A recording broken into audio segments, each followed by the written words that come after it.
RCN. Le son de la différence. Salut à tous et bienvenue sur Grand Écran. Oui, Mad Max 2, le défi, la bonne vieille bande-annonce de l'époque. Je savais pas qu'il y avait un E à Mad. Mad Max 2. Mad Max 2. Le défi. Un film de Jean-Luc Godard. Non, c'est de George Miller. Eh oui. À force de travailler sur les clichés des bandes annonces, il faut quand même revenir là-dessus. Non, c'était quand même assez spécifique à l'époque. Oui, donc, on va parler de la saga Mad Max. On va pas parler seulement d'un film, on va parler vraiment des 5 films. Donc du 1, 2, 3 et bien évidemment de Fury Road et de Furiosa qui est également sorti il y a quelques temps. Oui. Et ça permet de parler un peu de Furiosa parce que le pauvre film s'est fait un petit peu... boudé par le public. Donc c'est un peu lui rendre hommage. Et puis comme on fait plus de revue critique, ça va être l'occasion d'en parler en long. Parce que c'est un de nos films qu'on a vraiment bien aimé cette année en plus. On vient revenir dessus. Mais, très clairement. Très clairement, ouais. Alors oui, donc pour parler un petit peu plus sur la saga Mad Max, je pense qu'il faut revenir forcément sur le style Mad Max. Derrière Mad Max, c'est forcément un gros nom derrière, c'est George Miller, le réalisateur, qui a donc réalisé les 5. Il faut quand même le signaler, pour une grande saga, c'est rare qu'un réalisateur se consacre uniquement sur toute cette saga. Et c'est vrai qu'en fait, George Miller, donc réalisateur australien, qui a commencé par une simple série B avec Mad Max 1, a finalement fini par faire des gros blockbusters avec cette même licence quand même. Dès le deuxième, voilà. Dès le deuxième, ouais. Le deuxième, ça reste encore, c'est pas un gros blockbuster, mais il y avait quand même du budget, quoi. Ah bah c'est quand même, à l'époque, c'était le film australien avec le plus de budget de l'histoire. Donc c'était vraiment le premier, évidemment, si tu compares au standard hollywoodien, c'est pas grand-chose, mais déjà entre le 1 et le 2, il est passé à 10 fois plus de budget, donc c'est pas rien. Alors oui, pour revenir sur la petite histoire, le premier Mad Max est sorti en 1979, il avait coûté 400 000 $ et il en a rapporté plus de 100 millions. Absolument. C'est un des films les plus rentables de l'histoire du cinéma. Et pas, en plus, ce qui est assez incroyable, c'est que c'est même pas tant sur le marché américain qu'il a fonctionné. À travers le monde. C'est vraiment à travers le monde, donc ça a été vraiment une énorme surprise puisque comme tu dis, c'est un film qui avait vraiment coûté rien, qui a lancé notamment la carrière de Mel Gibson. De Mel Gibson et de George Miller, le bonhomme. Dès qu'il a eu ce succès de Mad Max, on lui a notamment proposé de réaliser le premier Rambo. Finalement, ça a été, je ne sais plus le nom du réal de Rambo, c'est pas grave. Ted Kotcheff. Merci Ted Kotcheff. Mais en tout cas, on lui a proposé là, il a préféré plutôt se tourner vers la suite suite. On en reparlera. Est-ce que c'est vraiment une suite ou un prolongement du premier, mais en tout cas, se concentrer sur la saga qu'il avait, saga pas encore à l'époque, mais en tout cas la mythologie qu'il avait amorcée avec le premier Mad Max. Oui, de toute manière, mythologie, on va en parler forcément durant toute l'émission. Mais c'est vrai que le style Mad Max, en fait, Miller en fait a fait vraiment ce que l'on appelle un monde cohérent et qui a un avancement sur les différentes étapes au moment du milieu du genre qui est le post-apo, parce que finalement la saga Mad Max tourne autour ce que l'on appelle le post-apocalyptique, donc c'est-à-dire la fin du monde, la fin de notre civilisation et l'avènement d'une autre sur les ruines de celle-ci. Dans le premier Mad Max, on le voit notamment à travers le principe de fin de civilisation, le chaos et notamment la fin de la société. Mad Max 2, là on a des décors plus désertiques, ça travaille sur le principe de catastrophe environnementale et bien évidemment la guerre des ressources comme le pétrole. Qui est le gros choc pétrolier de l'époque, bien sûr. Qui est relié avec le choc pétrolier forcément de la période où le film est sorti. Mad Max 3, là on est plus basé sur un contexte nucléaire, on retrouve notamment l'histoire d'eau polluée et aussi d'une certaine manière de la recherche d'un Éden, d'un paradis. Et donc les deux derniers qui sont sortis assez récemment, donc Mad Max Fury Road et Furiosa, là on est vraiment sur le principe d'une reconstruction un peu tribale qui semble avoir été faite, mais surtout forcément sur des tyrans qui dominent le monde et les insurrections qui vont mener par la suite. Complètement. Ce qui est assez intéressant, c'est de suivre l'évolution des films Mad Max en fonction aussi des moyens qu'ils ont. C'est-à-dire que le premier, il y a vraiment quasiment aucun moyen dessus, et on est simplement sur des types qui sont habillés en cuir, et encore juste les deux acteurs principaux, le reste c'était du simili-cuir. C'est ça. Des voitures, vraiment. Je sais qu'à l'époque, ils avaient le droit au tournage, tellement ils avaient vraiment pas d'argent pour négocier. Ils n'avaient le droit que de filmer les bâtiments abandonnés, vraiment rien d'autre. Alors, quand vous êtes dans l'outback australien, ça tombe bien. Ça tombe bien. Il y en a beaucoup. C'est pas ce qui manque. Mais en tout cas, c'est pour dire que la peinture du post-apo a été vraiment influencée par le budget qu'avait George Miller à l'époque et la manière très maligne qu'ils ont fait pour réaliser le film dans ces conditions-là. Il faut le signaler, en fait, Mad Max est un peu le porte-étendard de ce qu'on a appelé après la Houseploitation, c'est-à-dire le cinéma d'exploitation australien, donc du cinéma de genre, de série B, qui soit basé sur de la science-fiction, des films d'action, de l'horreur ou autre. Du fantastique. Du fantastique. Et c'est vrai que donc Miller a un peu été le porte-étendard, mais plutôt de côté quand même, parce qu'il y en a beaucoup d'autres réalisateurs comme Tentrart Mitchell qui étaient plus recensés sur le principe d'exploitation. Mais en fait, Mad Max a permis de lancer tout ce système d'exploitation dans le cinéma australien. En fait. Ouais, complètement. Bah, Mad Max, c'est son plus grand représentant. Et c'est cette folie à travers le film, notamment les différentes cascades, qui ont prouvé et montré qu'en fait, le cinéma australien, c'est un peu des fous furieux. C'est complètement des fous furieux. Et de toute façon, surtout le premier Mad Max a cette rage et ce côté fou des films de la exploitation. Vraiment, ça résigne pas sur les scènes chocs, quoi. Il n'y a aucune règle d'humanité puisqu'on parle de post-apo. Et encore, le premier n'est pas tellement post-apo. On est vraiment plus au moment où on sent que ça va basculer, quoi. Voilà. Il n'y a pas encore l'imagerie de ces déserts, de ces vagabonds. Ce Road Warrior n'est pas encore tout à fait là. On sent une civilisation qui est en train de décliner avec ses premiers codes, c'est-à-dire un fétichisme absolu de la voiture, des bandits qui cavalent partout dans les routes ou personne. Et d'ailleurs, c'est marrant pour compléter cette histoire de décor, mais il y avait quasiment pas de figurants ni d'acteurs. Du coup, ce qui fait que dans le film, on voit pas, à part les bandits et les flics, on voit pas grand monde d'autres en fait. Très peu de civils en fait. Très peu de civils, et ce qui donne tout de suite aussi vraiment un climat de danger, quoi, qui est là, où on se dit mais en fait il n'y a plus que eux qui se battent et tout le monde s'est réfugié ailleurs, on ne sait pas où a été décimé, on ne sait pas. Le peu de civils qu'il y a, autant dire qu'ils passent un très mauvais moment dès qu'ils croisent les vagabonds. Donc voilà, il y a quand même forcément. Et après, Mad Max 2, là, il fait évoluer tout ce qu'il a invoqué comme esthétique et comme style dans le 1, mais avec beaucoup plus de budget. Et on retrouve alors surtout une des constantes des premiers Mad Max, qui est l'esthétique des costumes et des vagabonds en question, en fait. Avec ce penchant pour ces costumes un peu sadomaso, quoi, qui sont là, qui étaient très empruntés par le punk, hein, on est quand même dans les débuts années 80. En fait, chaque film à sa sortie vraiment reflète un des aspects de la société actuelle, quand le contexte était sorti. Il faut quand même toujours le signaler, quand un film sort, il y a toujours vraiment un contexte sociétal à retrouver derrière. Oui, et c'est d'autant plus important avec la saga Mad Max, parce que très vite, et moi je trouve que c'est dès le 3, on s'affranchit complètement de cette idée de suite chronologique. En fait, ça pourrait se passer n'importe quand. D'ailleurs, au début de chaque Mad Max, sauf le premier, il y a une introduction qui est faite pour expliquer qu'est-ce qui a mené à la fin de ce monde-là, quoi. Mais du coup, c'est juste pour rappel du contexte, parce que la chronologie même, et d'ailleurs, ça va aller jusqu'au point où le dernier Mad Max, il n'y a même pas de Max dedans, c'est vraiment Furiosa, quoi. On est vraiment sur un autre personnage qu'on suit. Et je suis bien incapable, moi, de dire aujourd'hui Fury Road, il se place quand par rapport à Mad Max 2, etc. Et donc, George Miller fait vraiment le choix de plutôt, ce personnage-là me plaît, ce que j'ai invoqué comme lieu là me plaît, je vais le développer. Ça va être une mythologie que vraiment un parcours d'un héros chronologiquement dans un décor donné. C'est ça, en fait. C'est un film qui...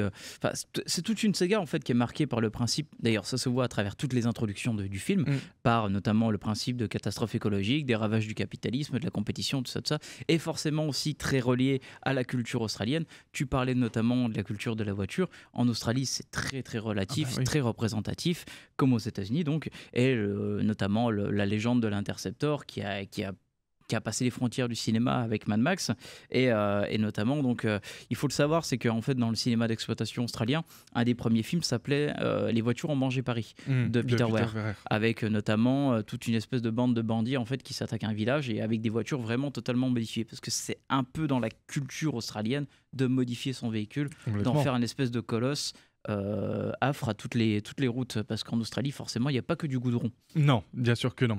Mais ce qui fait que c'est le western façon australienne, en fait. C'est clairement, on est sur chacun à sa monture, et puis ça va cavaler, et au lieu que ce soit des grandes courses-poursuites à cheval, ça va être des grandes courses-poursuites sur tout type de véhicules motorisés. Et ce qui est même intéressant, c'est que je trouve encore aujourd'hui où le contexte de post-apo est bien plus en rapport avec le climat, le le changement climatique en Fury Road et Furiosa, il y a quand même du coup qu'est-ce qui reste de tout ça? Et ben ça reste ces voitures à pétrole qui donc dépendant d'énergie fossile, tu vois, et qui restent vraiment les derniers berceaux d'une civilisation qui a complètement disparu. Donc c'est aussi intéressant ce que raconte comme évolution à travers cette figure du véhicule dans le post-apo George Miller, quoi.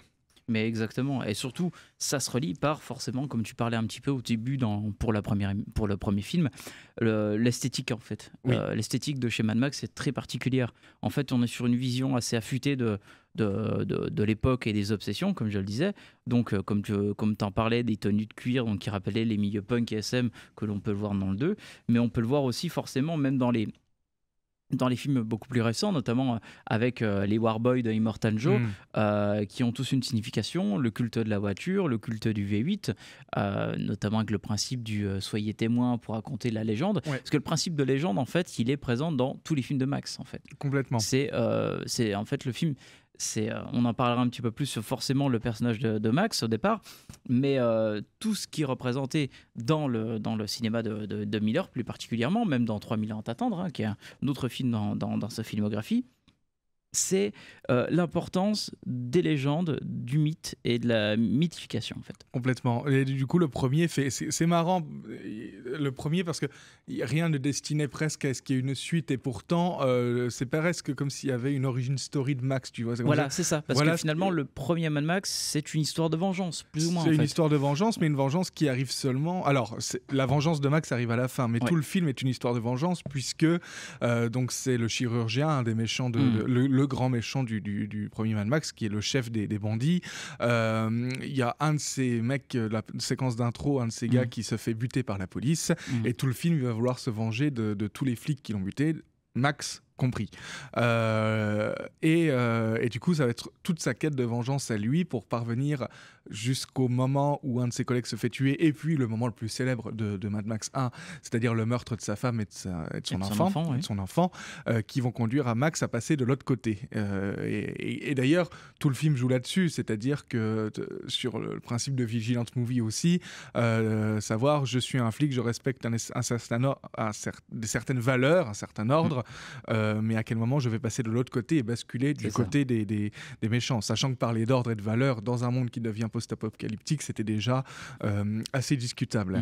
Et puis il y a cette chose marrante, moi, que je trouve aussi dans le premier, c'est que comme tout, quand on parlait, il y a ces tenues en cuir qui sont vraiment moulantes et tout, et je trouve qu'à le regarder aujourd'hui encore, il y a un sous-texte presque queer qui traîne dans le premier Mad Max, avec à se demander si ce Max qui voulait protéger sa famille...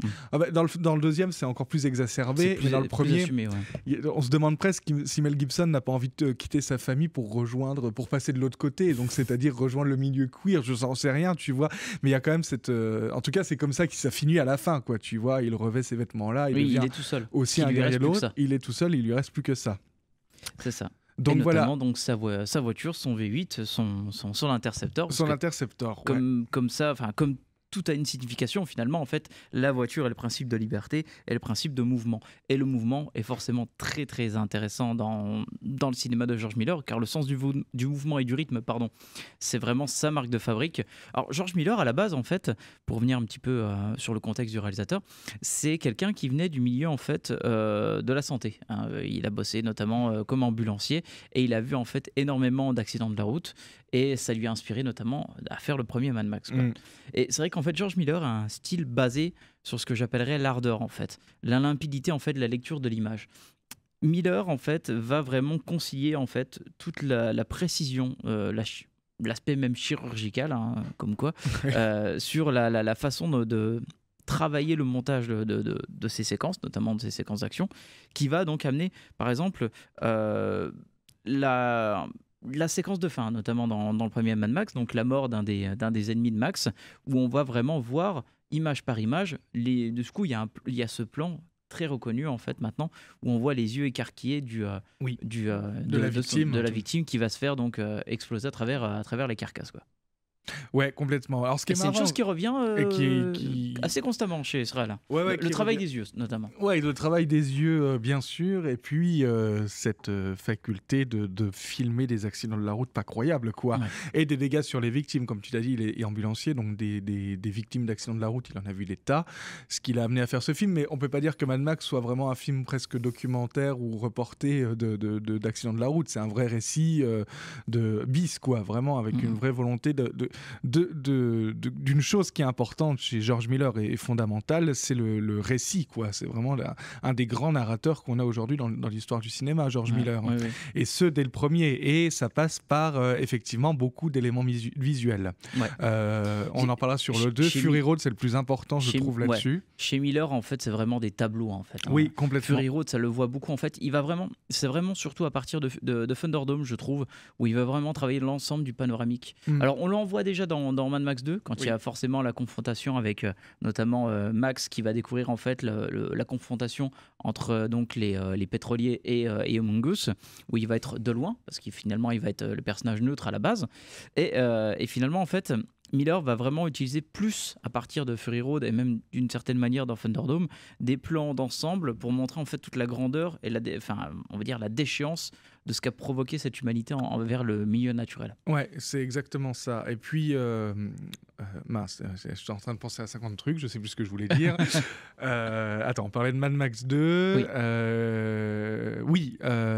Non, et on parlait de Fury Road, on y reviendra, mais l'image est quand même super importante. Oui, effectivement. C'est quelqu'un qui... Par exemple, Fury Road...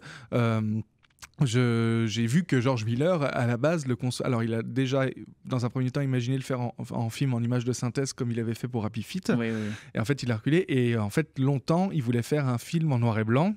Il l'a fait parce que ça a donné la version Black and Chrome de Fury Road, qui voulait que ça sorte en salle, mais la Warner a dit c'est mort. Et par contre, cette décision-là vient même du processus de départ de Mad Max Fury Road, où il voulait faire un film noir et blanc et muet, carrément. Et je trouve que cette information est hyper importante pour comprendre ce qu'est Fury Road aussi par rapport aux autres Mad Max, quoi. De vraiment passer par l'image et par le récit de choses des détails, des personnages, et surtout de filmer, comme tu disais, le mouvement. C'est ça, en fait. Surtout avec Fury Road, en fait, c'est un réalisateur, là on le voit très très bien dans Fury Road, c'est un réalisateur frénétique. Pourquoi Fury Road ? Parce que Fury Road, finalement, en fait, quand on repense à la narration du film, en fait, c'est juste un convoi qui va faire d'un point A à un point B, du point B au point A. Mais la force narrative, en fait, elle est surtout développée donc, par son image, par son monde, mais pas forcément par les personnages en eux-mêmes. C'est-à-dire qu'en fait, les personnages sont assez mutiques, d'une certaine manière. Oui, mais leur design et leur esthétique racontent tout. Voilà. Je veux dire, le personnage de Furiosa est incroyable pour ça. Première rencontre de Furiosa, vous la voyez, crâne quasiment chauve, rasé de près, avec cette espèce de cambouis sur le crâne, en fait, pour forcément éviter d'avoir le reflet du soleil sur la route, et aussi le bras en moins, donc cette prothèse. Et elle a ce poste important de conduire le gros camion qui va servir pour aller chercher les ressources et ramener dans la ville. Donc, en fait, en très peu de temps, tout est dit sur ce personnage de Furiosa. Mais ce qui n'est pas étonnant, moi j'avais vu dans une interview de George Miller que un des films pour lequel il a vraiment pensé en faisant Fury Road, c'était Le Mécano de la Générale de Buster Keaton. Et donc film muet par excellence. Alors c'est une comédie, hein. Fury Road n'est pas une comédie, qu'on se le dise, mais enfin il y a quand même cette volonté de comment filmer le mouvement, comment filmer des personnes qui sont ou pas dans ce mouvement perpétuel, c'est-à-dire cette course-poursuite pour le cas de Fury Road, quoi. Mais c'est surtout par l'introduction des personnages, comme tu le dis, en fait, qui est très très intéressante chez George Miller, que ça soit surtout les antagonistes, en fait, mais dès le premier, en fait, hein, notamment donc, le chirurgien et même des Humungus avec dans le 2, forcément avec son apparition derrière le pick-up avec son gigantesque masque de hockey et sa tenue en lanière de cuir. Ouais, puis ses cheveux un peu dégarnis, irradiés, brûlés, qui permet de comprendre qu'en fait voilà, il a vécu quelque chose, il a vécu les guerres. C'est comme Immortan Joe, en fait. Immortan Joe, en fait, il y a très peu de choses qui sont expliquées sur ce personnage, donc que l'on voit dans Fury Road et dans Furiosa, mais par l'histoire de Mad Max, par l'histoire des différents films, on peut comprendre qu'en fait ce personnage a été un personnage très influent durant les différents conflits, que ça a été forcément, je pense, un personnage très intéressant et très influent donc, durant les guerres des ressources de pétrole, qu'il a réussi la guerre de l'eau, parce que finalement, avec la citadelle, il est un peu le défendeur aussi de la ressource d'eau naturelle. Et forcément, en fait, ça... on va dire un certain héros, un certain soldat qui devait l'être à cette période-là, Immortan Joe, devient forcément à un moment donné chef suprême, tyran et dictateur. Ouais, mais de toute façon, c'est avec Fury Road et Furiosa, une des idées géniales qu'a eu George Miller, mais encore plus avec Furiosa, c'est de raconter des empires, en fait, maintenant que le post-apo est déjà bien installé. On imagine que ça, c'est jamais dit, hein, on imagine que ça fait quand même un certain temps que tout ça s'est passé. Et donc, comme tu dis, avec les conflits qu'il y a pu y avoir, les guerres de territoire et tout ça, il y a des choses qui sont ancrées et il nous raconte, il refait...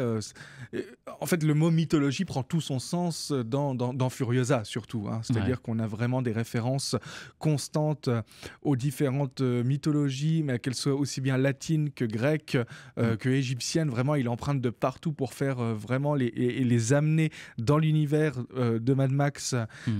Qui c'est marrant parce que plus on avance et moins on est en Australie, même si depuis le début, il voulait nous faire croire qu'on n'était pas en Australie. C'est l'Australie. Le premier, c'est compliqué de pas dire c'est pas l'Australie. Furiosa, on le voit très clairement. Et Furiosa, on le voit très clairement. En nous mettant la map carrément de la Terre, puis on arrive en zoomant sur l'Australie et en plein milieu de l'Outback. Mais en se disant que que c'est pas juste l'Australie qui est touchée non plus, quoi. Voilà. Mais en tout cas, cette histoire se place là. Et donc tous ces mythes et toute cette imagerie, en fait, il y a les chars, il y a les différents royaumes qui se battent avec les différents empereurs, chacun leur ressources, leur hiérarchie et leur physique, en tout cas leur tenue. Tout ça transposé dans un univers d'Outback australien. Oui, Furiosa, enfin, vraiment, c'est aussi pour ça qu'on a beaucoup aimé le film. C'est un accomplissement de tout ce que veut faire Miller avec sa saga Mad Max et même dans le cinéma en général, moi, je trouve. Oui, et comme le dit si bien Guillermo del Toro lors d'un entretien sur Rokirama, en fait, il explique pour moi, en fait, ce qui est intéressant avec l'Apocalypse, c'est avant tout de parler de l'humanité. Et en fait, c'est tout ce que représente Mad Max et surtout à travers sa mythologie, parce qu'on va revenir un petit peu plus longuement là-dessus. Donc, la mythologie au-delà de Max. Déjà, revenons un peu plus sur le personnage de Max. Au départ, Max, en fait, semble tirailler entre la défense de l'ordre social et le chaos. Parce que finalement, il y a une certaine tendance là-dessus sur ce personnage, en fait, c'est-à-dire qu'il est quasiment borderline et finalement il va il va donc switcher suite au meurtre de sa famille, puisqu'il ne lui reste forcément plus que rien. La route, en fait, dans ces films permet d'échapper forcément au rôle et aux hiérarchies sociales, puis vient forcément la fin du monde, que l'on voit donc dans le second, enfin qui apparaît forcément dans le second, donc la fin de toute humanité, et donc la vie forcément devient un peu plus tribale, nomade, jusqu'à cette reconstruction un peu plus biaisée et fragile, et ça c'est ce que l'on voit dès le 3 en fait, avec Bartertown, donc dans Thunderdome, et forcément la citadelle dans Fury Road et Furiosa, quoi. Donc c'est un monde en fait qui représente à la perfection, je pense, qu'en fait, ce que peut être l'humanité et face à l'apocalypse. Ouais, c'est un des éléments centraux de George Miller, en tout cas de sa saga Mad Max, c'est comment survivre, en fait. Et la survie, ça passe pas chez lui par trouver de l'eau, trouver de la nourriture. Non, ça, en fait, dans Mad Max, la survie tient de comment on va pouvoir refaire groupe et comment on va pouvoir collectivement tenir, en fait. C'est ça. Il y a presque pas de scène où on les voit, où ils doivent trouver des ressources pour vivre, pour manger, tu vois. Non, c'est vraiment société, comment faire société. Et d'ailleurs, ce qui le fascine même de point de vue individuel, c'est comment ce mec-là qu'on voit au fond a réussi à survivre. Il en parle pour Fury Road, notamment, tout le monde se souvient de ce guitariste aveugle qui joue sur les chars. Et je sais que Miller voulait même faire une BD juste sur lui, tellement il trouvait fascinant de comment ce mec, alors qu'il est aveugle, a réussi à tenir et à être là où il en est. C'est-à-dire que chaque personne, chaque personnage raconte une histoire, est porteur d'une histoire à part entière dans le film. On le voit, tous les personnages en fait ont subi des affres, forcément par des radioactivités ou autres.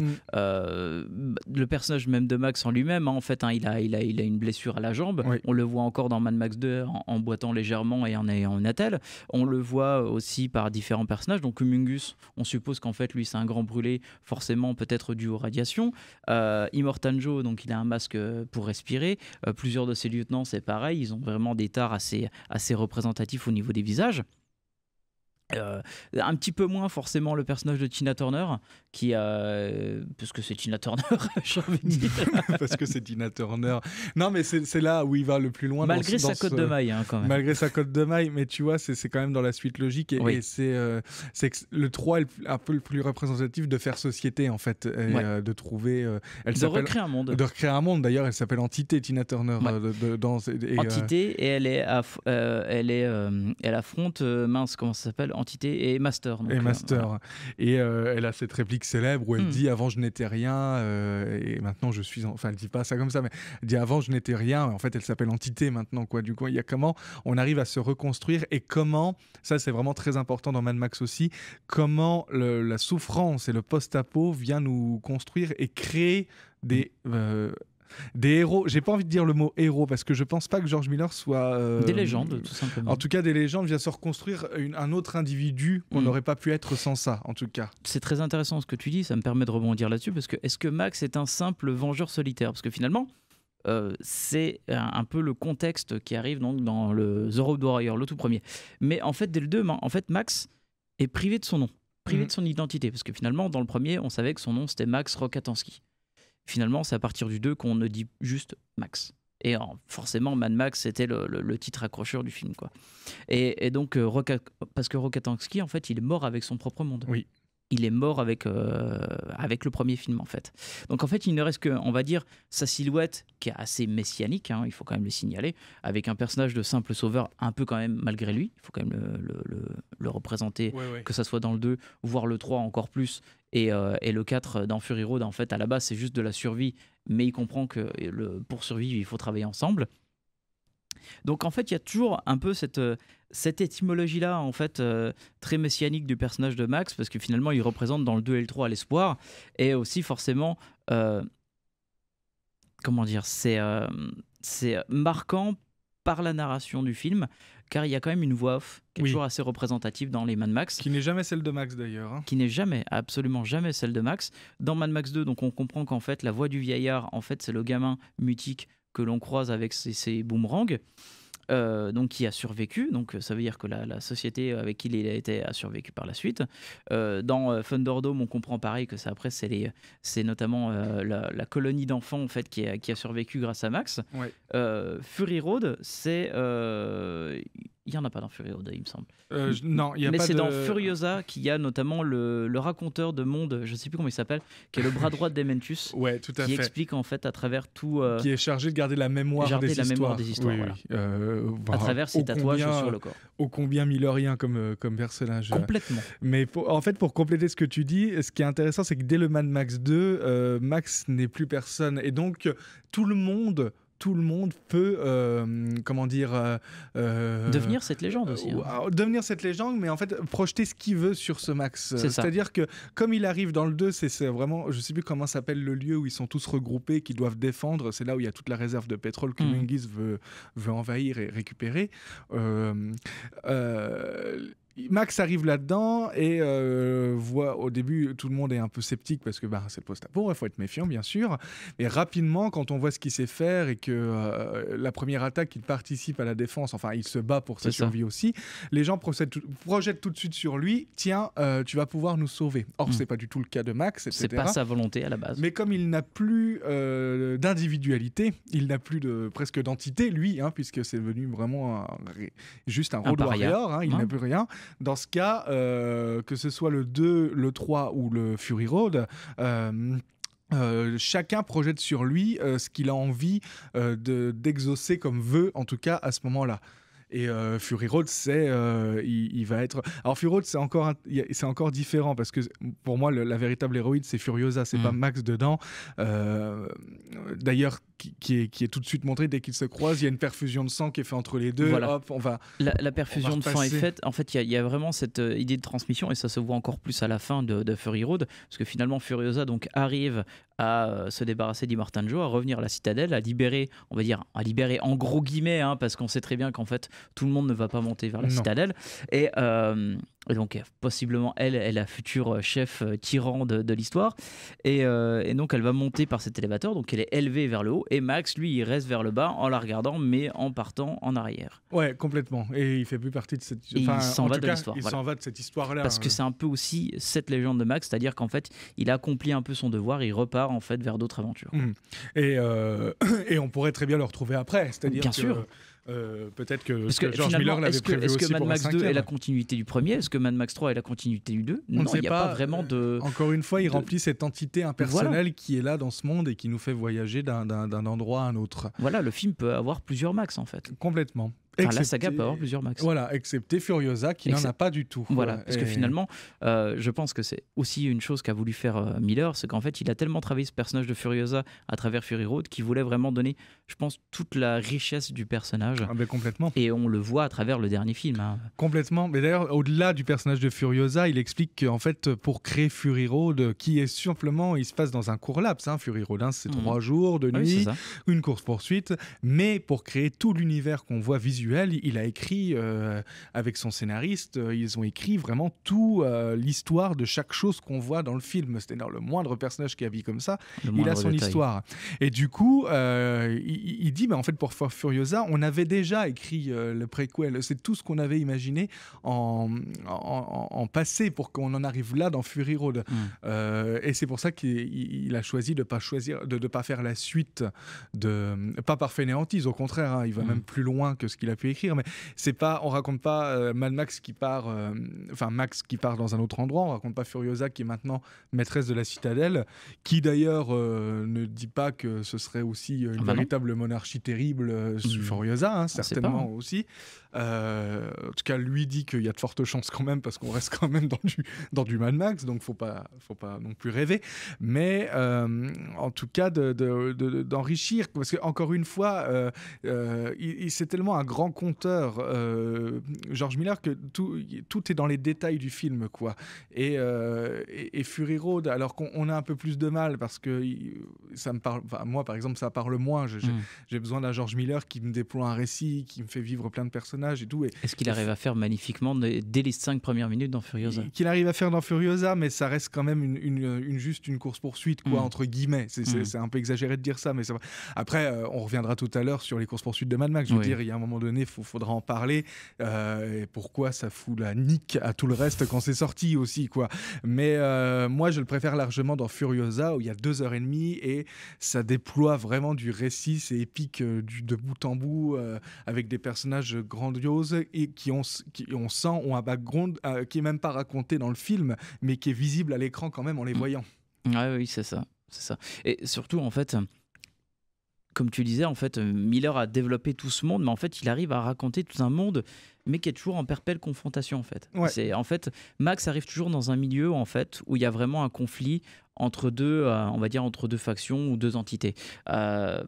Finalement, la Main Force Patrol et les voyous dans le 1, c'est un peu ce que l'on voit déjà en prémisse de ce que va être plus tard dans le 2, notamment entre les raffineurs et Humungus, ou encore Entity et Master dans le 3. Et finalement, avec Fury Road et Furiosa, donc on voit notamment Immortan et Furiosa donc dans Fury Road, enfin contre Furiosa dans Fury Road, et Immortan contre Dementus dans Furiosa, parce que finalement, en fait, on n'est pas sur un principe où deux visions du monde s'opposent. C'est surtout, en fait, deux visions du monde assez proches, de dominants, mais qui forcément, c'est un peu comme le serpent qui se mange la queue, en fait. Il y a toujours ce côté perpétuel de conflit interne qui amène par la suite forcément soit une destruction, soit une reconstruction, quoi. Oui, c'est sans fin, c'est-à-dire que c'est presque devenu le moteur de ce nouveau monde, en fait, qui crée en fait pour chaque personnage des objectifs à atteindre, en tout cas. Avec aussi quand même cette particularité, c'est que dès le 2, on n'est plus dans le premier où c'est vraiment sur un cadre assez restreint, des routes, où ça reste autour de la ville. Le 2, on sent qu'il y a des déserts immenses et des paysages à perte de vue.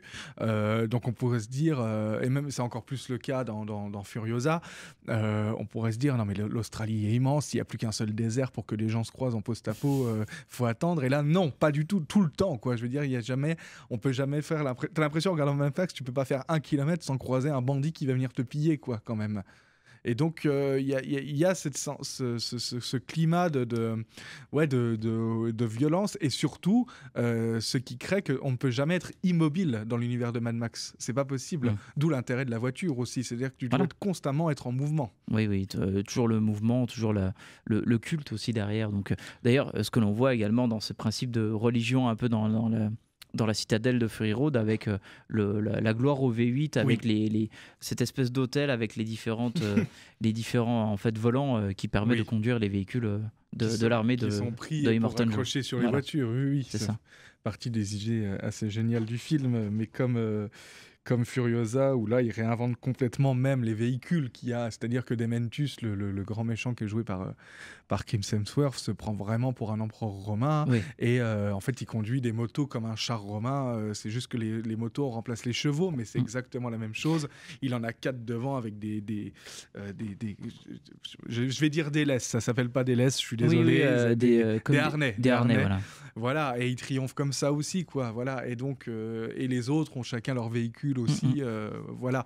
C'est comment le véhicule aussi devient représentatif de la hiérarchie Mais Dementus, c'est un personnage très intéressant dans l'univers de Mad Max, parce qu'il est très représentatif du chaos que représente aussi tout l'univers de la saga à travers les âges, mais aussi sa façon d'évoluer. C'est un personnage qui finalement veut devenir ce grand chef de guerre comme est Immortan Joe, de conquérir la citadelle, mais il va quand même, évoluer par les différentes confrontations qu'il va avoir. C'est-à-dire qu'en fait, Dementus, donc on le voit dès le départ en fait en tant que meurtrier de la mère de Furiosa, donc qui va la capturer en plus Furiosa, donc qui va en faire un peu son espèce de presque d'animal de compagnie, je dirais, d'esclave de compagnie, ouais. Et par la suite, donc, à la découverte de cette citadelle, donc, Dementus, avide de pouvoir, veut forcément la conquérir. Et par la première confrontation, en fait, par les couleurs, en fait, le traitement des couleurs qui est très intéressant, je trouve, chez Miller. En fait, Dementus va passer par différents stades de couleurs. Donc, il va prendre le rouge, à travers notamment les premiers feux qu'il va prendre. Oui. Donc, il va devenir un peu le rouge, le guerrier. Puis le gris, la sagesse. Et finalement, le noir, par la noirceur, la mort. Donc, il y a vraiment toute cette évolution physique, visuelle et aussi narrative de ce personnage que je trouve absolument intéressante, parce que finalement ça va expliquer aussi le principe du point de vue de la vengeance et le questionnement de la vengeance qui est très très intéressante chez Furiosa. Oui, Furiosa, c'est vraiment la grande thématique du film, c'est la vengeance, quoi, vraiment, et le seul objectif. Et on revient un peu finalement comme l'était un peu dans le premier Mad Max. Tout à fait. Et c'est le seul objectif du personnage de Furiosa durant tout le film, c'est se venger de la mort de la mère par Dementus. Et il n'y a même pas de dialogue, en fait, c'est vraiment c'est là qu'Anna Taylor-Joy est assez forte dans le film, juste dans le jeu, le regard, juste il y a ça, quoi, il n'y a même pas besoin de parler ni comme quoi que ce soit. Comme l'a fait Mel Gibson en son temps. Et Mel Gibson en son temps, tout à fait, c'est des personnages mutiques, et encore une fois, parce que c'est des personnages dans lesquels on peut mettre, nous spectateurs, tout ce qu'on veut dessus aussi à ce moment-là. Et Dementus, c'est très intéressant ce que tu as dit, c'est que c'est un personnage de méchant, mais qui presque ne saurait pas quel méchant jouer, en fait. Ouais.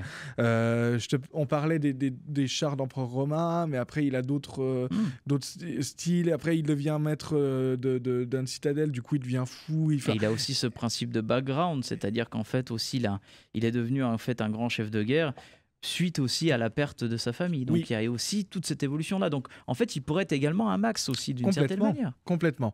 Mais dans tous les Mad Max, c'est ça. C'est-à-dire que vraiment, le background, Max n'est pas le seul à souffrir. C'est un personnage qui dit ça dans le 2 à Max. Tu n'es pas le seul à avoir vécu ce que tu as vécu. En fait, ce sont des personnages qui se retrouvent dans un purgatoire. Complètement. Qui ont traversé des choses à cause de ce post-apo, qui sont ce qu'ils sont aujourd'hui. Et après, libre arbitre ou pas de choisir telle ou telle voie. C'est ça.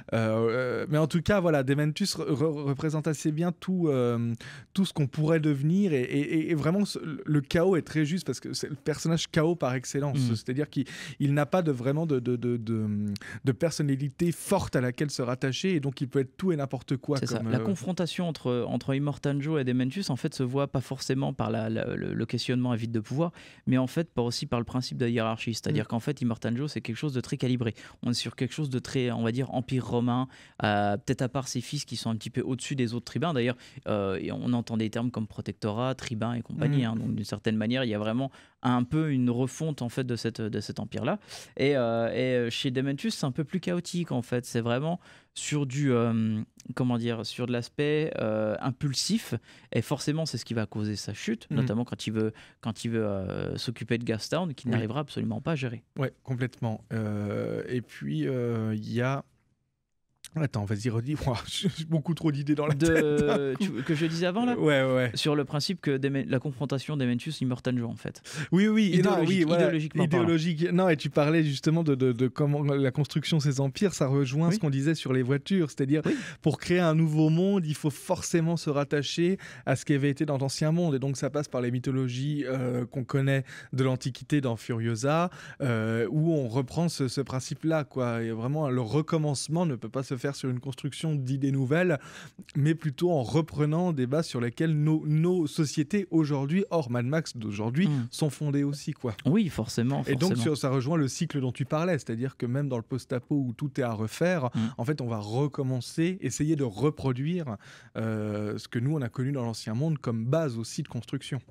Et surtout que Mad Max en fait par son idéologie, par sa représentation, par son esthétisme, a influencé beaucoup de choses par la suite. Parce que forcément, ça a été un des pères fondateurs du cinéma de série B post-apocalyptique, et aussi même dans d'autres milieux. Vous prenez Ken le Survivant, vous comprenez à quel point l'auteur, en fait, s'est énormément inspiré de l'univers de Max, mais va même, je dirais même, amplifier par ses dessins, tellement c'est fourni en termes de détails, quoi. Ouais, mais le détail est très important chez tous les, on va dire, créateurs de monde post-apocalyptique, parce qu'il faut quand même si on a le principe de suspension d'incrédulité, il faut quand même une certaine cohérence au milieu, quoi. Oui, complètement. Mais Mad Max a complètement défini, enfin l'imaginaire collectif définit beaucoup de choses de ce qu'était le post-apo encore aujourd'hui. C'est-à-dire que surtout le 2, quoi. Je veux dire. Après, il y a eu l'avènement d'autres choses. Il y a eu l'avènement du zombie. Il y a eu l'avènement de films beaucoup plus noirs, comme La Route, je pense. Voilà. Et même d'autres œuvres culturelles, mais en tout cas dans l'imaginaire collectif, Mad Max a eu un impact hyper important. Dire combien de personnes on leur parle de post-apo, imaginez des mecs en cuir avec des voitures dans le désert, quoi, tu vois.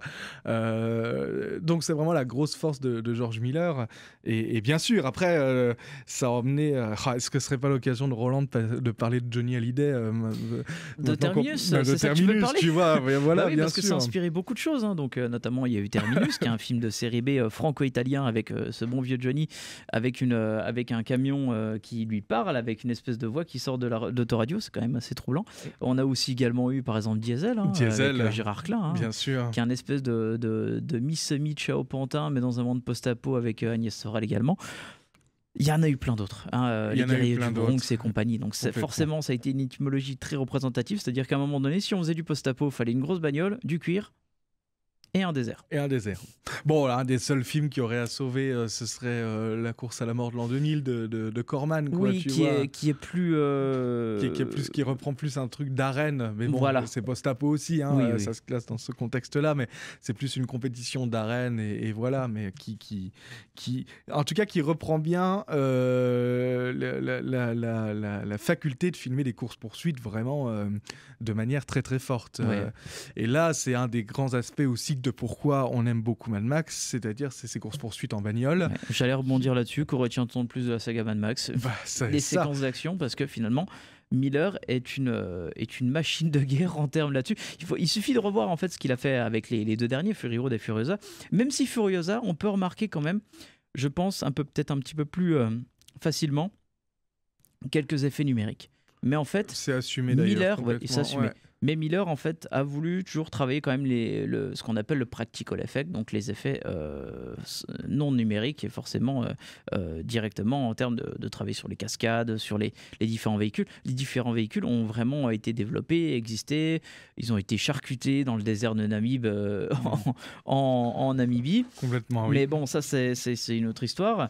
Je ne vais pas repolémiquer là-dessus. J'en avais déjà parlé il y a longuement dans plusieurs émissions par la suite. Oui. Mais c'est vrai qu'en fait, Fury Road a permis de relancer un peu ce qu'avait fait Miller en fait auparavant avec le 2 et le 3, parce que finalement entre le 3 et Fury Road il y a il y a quasiment 25 ans d'écart.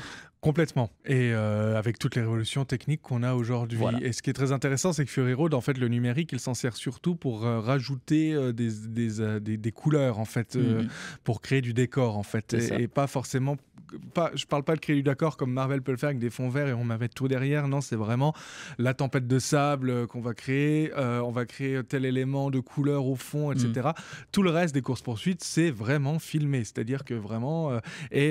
alors, grâce à aussi un effet technique pratique, les acteurs étaient à des harnais, c'était hyper sécurisé, mais vraiment, à chaque fois qu'on voit Charlize Theron, Tom Hardy, Nicolas Hoult ou n'importe quel acteur sauter sur des véhicules, c'est vraiment eux qui sont en train de le faire et c'est en train de rouler et c'est toujours très impressionnant à voir.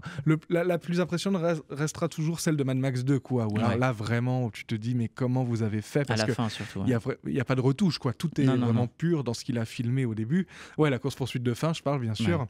Et que des mecs qui passent à ça, des roues, qui virevoltent, qui embrochent des camions avec leurs lances. Enfin, c'est de la folie. Ça me permet de redire encore une fois de plus que les cascadeurs australiens sont des fous furieux. C'est des fous furieux, d'ailleurs. Il y en a plein qui ont été blessés dans le 1 et dans le 2. Il y en a un qu'on voit qui est gardé comme séquence, qui s'est carrément pété la jambe en faisant un truc, quoi. Et même dans le premier, tu vois, il n'y a aucune sécurité. Ils sont en train de glisser comme ça sur le bitume. Ils tombent à moto. Enfin, c'est n'importe quoi. Mais c'est pour ça que la course-poursuite de Mad Max 2 reste une des plus importantes de l'histoire du Cinoche aussi, quoi. C'est parce qu'il y a toute cette folie. Et puis, elle est amenée aussi par toute cette tension qu'il y a par rapport à l'histoire qui se passe. C'est-à-dire qu'il voit vraiment ce besoin de se tirer et d'échapper à Humongous. Et on vient du coup à Fury Road, où là, le mec fait carrément le pari de tenir tout un film sur une course-poursuite. Et il y arrive. En fait, on s'en lasse pas de ces courses-poursuites. Toute sa narration, elle va être vraiment canalisée dans ce mouvement perpétuel et dans cet aller-retour qu'on voit, quoi. Et tout le reste va être, comme on a dit, des détails, des comportements, des dialogues entre les personnages, mais très très peu, quoi. Mais voilà, donc c'est vous dire la maîtrise qu'a George Miller pour filmer ça, pour faire tenir tout un film simplement sur ce pari-là de faire une course-poursuite. Ouais. Et surtout, sa façon de travailler dans Fury Road, notamment toute la séquence où tout se déroule en tempête. Donc en plus, on voit moins en moins de choses, comme les personnages principaux, en fait. Donc ils savent plus où ils vont. Et ça montre des séquences vraiment... Là où on arrive sur le vrai pur apocalyptique. C'est-à-dire qu'en plus, on a une tempête de sable, il y a des orages, c'est des éclairs partout. C'est le sentiment que la survie est impossible. Le monde est hostile, quoi. Voilà. Le monde est très hostile. Est totalement hostile, Le monde est hostile et nous-mêmes, on est hostile dans ce monde, quoi. Voilà. Et alors, ce que je trouve génial pour Furiosa après, c'est que dès la première séquence, Miller dit ce ne sera pas Fury Road, tu vois.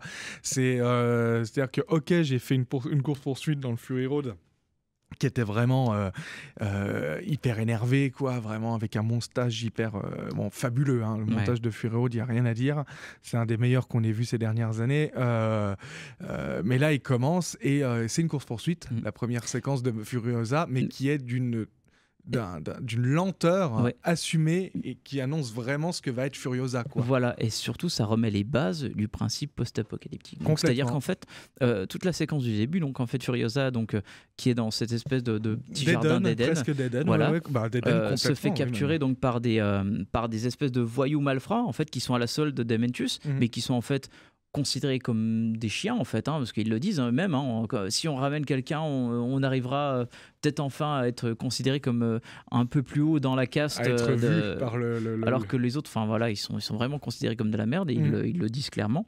Et en fait, toute cette course-poursuite avec donc la mère, qui, elle, en fait, au fur et à mesure, donc, va les abattre un par un à moto, elle va surtout, en fait, revenir à chaque fois sur chaque décombre pour reprendre l'essence, pour reprendre, en fait, on va dire des indices, des pièces, et ce qu'il en faut par la suite, quoi.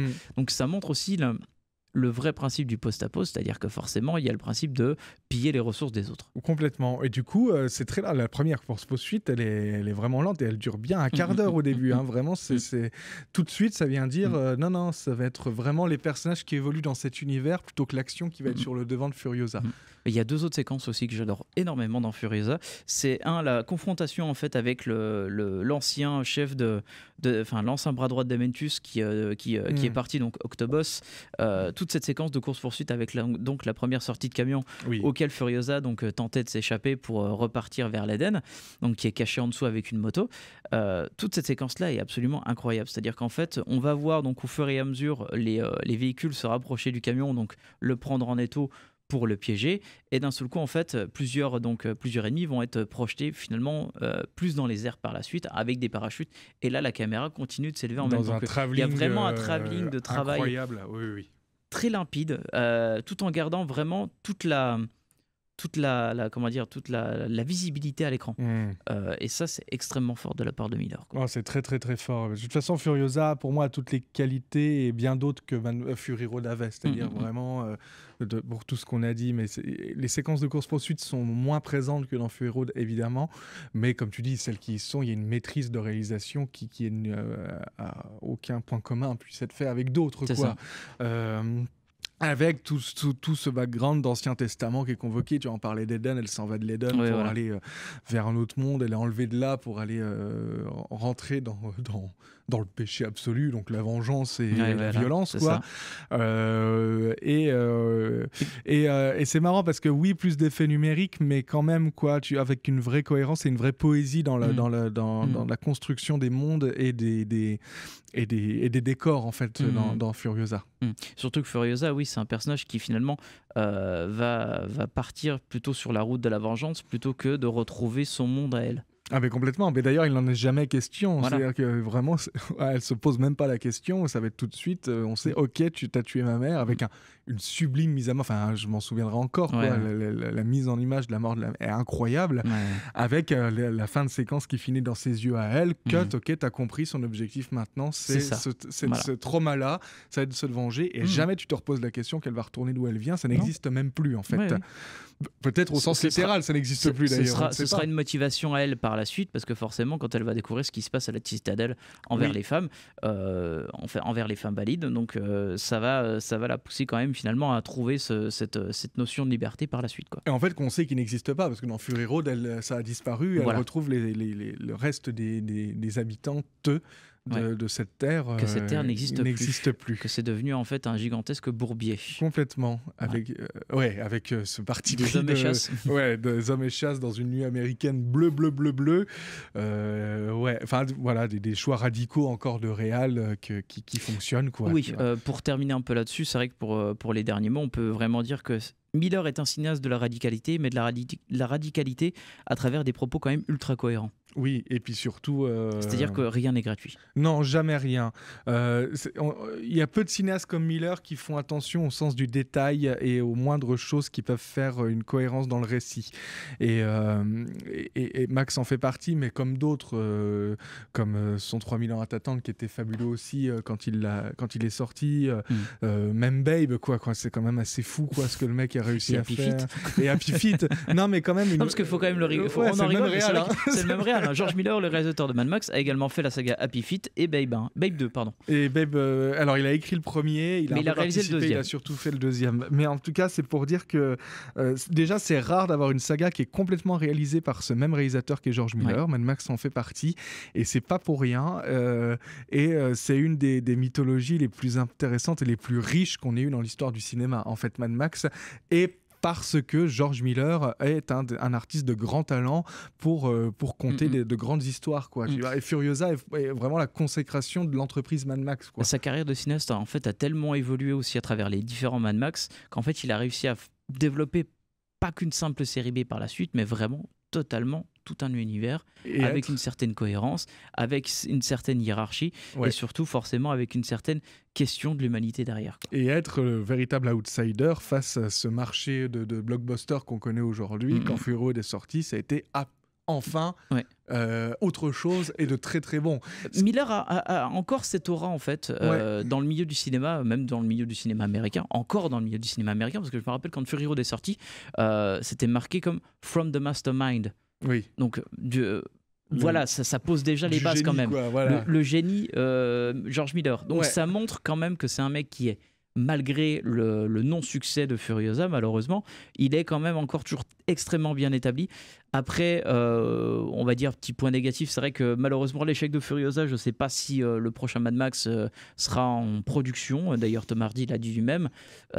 C'est pour l'instant pour parler, mais c'est pas quelque chose qui va avancer par la suite, quoi. Ouais, ça fout un petit coup de béquille, hein, surtout que la Warner sont quand même des gros relous, quoi. C'est des gros relous, surtout quand il n'y a pas de rentabilité. Ouais, absolument. Donc voilà, il est encore en salle. Foncez voir Furiosa si c'est pas fait. Vraiment, je crois que c'est même la dernière semaine. Donc si vous ne le voyez pas mercredi, bah tant pis pour vous.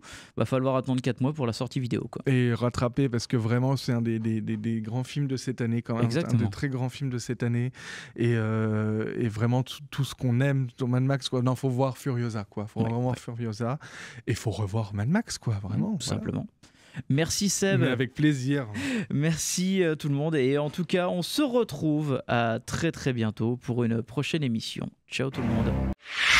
RCN, www.rcn-radio.org